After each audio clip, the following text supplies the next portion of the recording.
madaxweyne ku-xigeenka dowlad goboleedka Hirshabelle ahna kusimaha madaxweynaha Ali Cabdillaahi Xuseen Cali Gudlaawe ayaa maanta kulan isugu jira qada sharaf iyo dhiirigelin u sameeyay xildhibaanada dowlad goboleedka Hirshabelle oo muddooyinkii u dambeeyay ka doodayay dastuurka kumeel gaarka ah ee dowlad goboleedka Hirshabelle. qaar ka mid ah xildhibaanada ayaa kulanka kadib warbaahinta la hadlay. madaxweyne ku-xigeenka ahna kusimaha madaxweynaha oo xildhibaanada maamul goboleedka Hirshabelle oo u sameeyay qada sharaf taas oo runtii anuga mahad celinayno xildhibaanada oo dhamaantood ka soo qayb galay qada sharaftaas bacdama waqti dheer la soo socday oo la soo galay howl aad u adag runtii waxaan ognahay waxaan soo galnay shaqo aad u badan doorashooyin badan iyo waliba halgan badan oo aan u soo galnay sidii aan ugu shaqeeyay shacabka dowlad goboleedka Hirshabelle ee ugubka ah ee hadda dhashay qada sharafkaas oo ka soo qayb galeen xildhibaanada si guud maadaama aan in muddo ah xildhibaanadu ay shaqo iyo howluhu ku badnaayeen casuumaadis ayaan maanta halkan u imaanay si qurux badan ayaan inoogu dhacday. gudoomiyaha baarlamaanka dowlad goboleedka Hirshabelle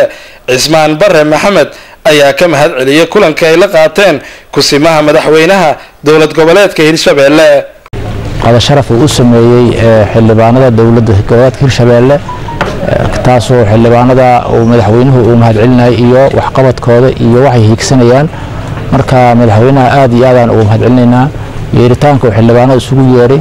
iyo shaqada uu ku booriyay iyo wax qabadka looga baahan xildhibaanada uu aad iyo aad uga hadlay.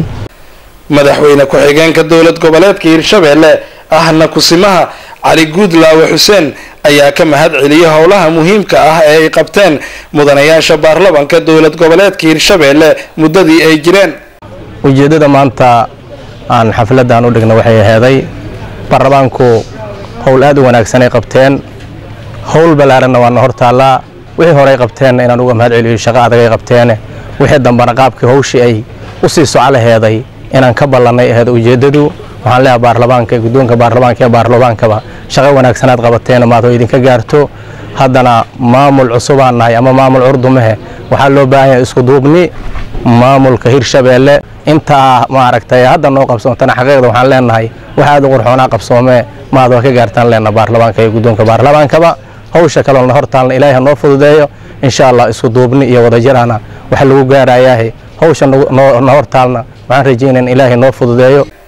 Ismaaciil Cabdulle Sabriye Universal TV Jawhar.